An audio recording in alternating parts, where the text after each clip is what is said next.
Next guest, one of those Republican senators with a new op-ed from over the weekend, writing this. I'm a gun owner and NRA member. I support red flag laws to help stop mass shootings. Let's bring in our headliner, Florida Senator Rick Scott. Sir, how you doing? And good morning to you. Thank you for your time. Let's try and figure this out. Morning, Senator. In the case of Parkland in Florida, people have described that student as a walking red flag, and no one stopped him. No one took action. How would your proposal figure that out? Sure. You know, this is like Groundhog Day. We have a shooting, and the Democrats want to take away your guns. They don't want to solve problems. They want to take away your guns. That's what totalitarian governments do. But what we did in Florida was, after Parkland happened, I sat down within days, within 4 or 5 days, I got law enforcement together, mental health counselors together, and I got educators together. And within 3 weeks, we passed logical, common sense legislation to make our schools and our communities safer. It started with red flag laws. It says if you're threatening harm to yourself or somebody else, the law enforcement can go to the court system, and through due process, all weapons can be taken away. And then promptly after that, they have to go back and keep that going. It's not forever. So we also put more money into our schools for law enforcement, more money for mental health counselors. So what we did, in contrast with what the Democrats are doing to take away your guns, we said, what will solve the problem? So we ought to look at red flag laws. We've got to look at everything we can do to keep these communities safer, because you would hate this to happen to your family or any family. Your heart goes out to these families that lost their loved ones. So in the case of the Dayton shooter, for example, do you believe those red flag laws would have taken the gun out of his hands? Well, in almost all these shootings, we know that it's like the Parkland shooting. If you talk to the kids at Parkland, they said, yeah, we knew who was going to do it. And so, we'll get more information as this comes out. But typically, it's unusual if family or friends don't realize that this person has a problem, or coworkers or somebody doesn't realize this person has a problem. So, in the way we did our red flag laws in Florida, which we have good due process, which we need to have for this, is that you can go to law enforcement if this person is threatening, is they're threatening themselves or somebody else. So, yeah, I believe that when we get all the facts, and again, we need to get the facts before the Democrats just say, take away everybody's guns. You know what the arguments are on the other side. That's a lack of due process. And if somebody reports somebody, what's the genesis of that reporting? Is it motivated by something more than just protecting society? How do you get a judge's order and then go ahead and enforce it and make sure that the law is abided and that person has their own rights not violated? This is very tricky, complicated stuff. Mike DeWine. I agree with you, Bill. You got to be very careful about it. Mike DeWine, the governor of Ohio, has got a lot of ideas also. I know you're well aware of this. Fox News Sunday said the following there from Columbus. We have the ability now to arm our schools, give our schools the ability to have better counseling, more mental health. We're going to be monitoring and are monitoring social media to pick up these things when we see keywords that indicate that person is simply going to be a menace. I can't guarantee what we propose will eliminate every mass shooting. But what I can say is that every one of our proposals, we can get bipartisan support. So go ahead and respond to that.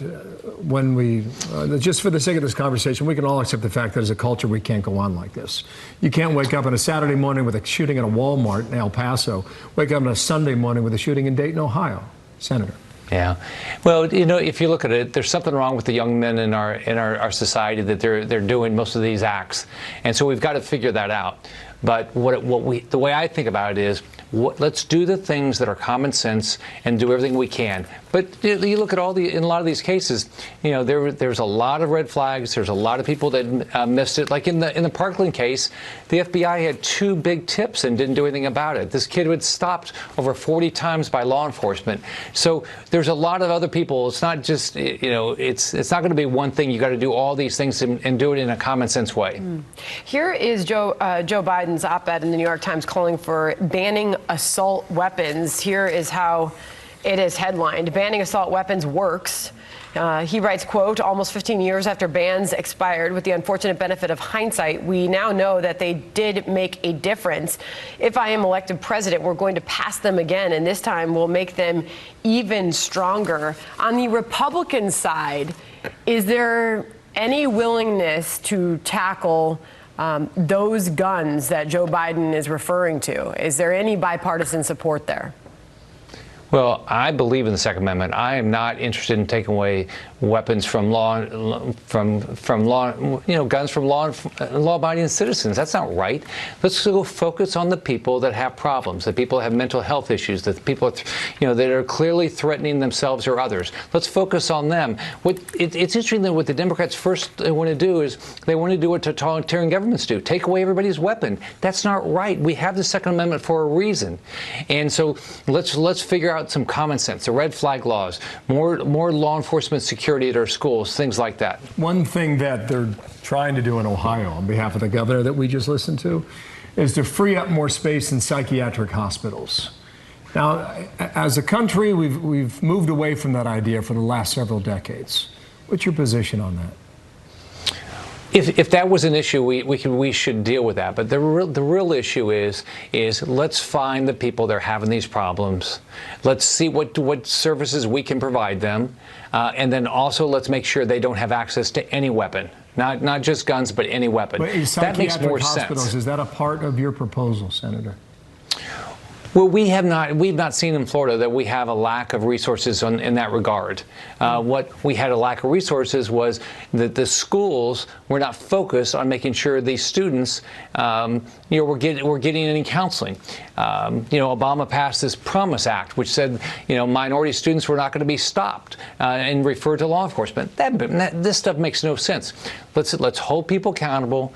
Let's provide more law enforcement, more mental health. That's what we did. I think we invested over $500 million, I think it was, in our legislation. But then the other side of it is, Bill, we got to get these schools to do their job. I just sent a letter to our superintendents here in Florida because the laws that we passed, they didn't enforce. They weren't sending the law enforcement.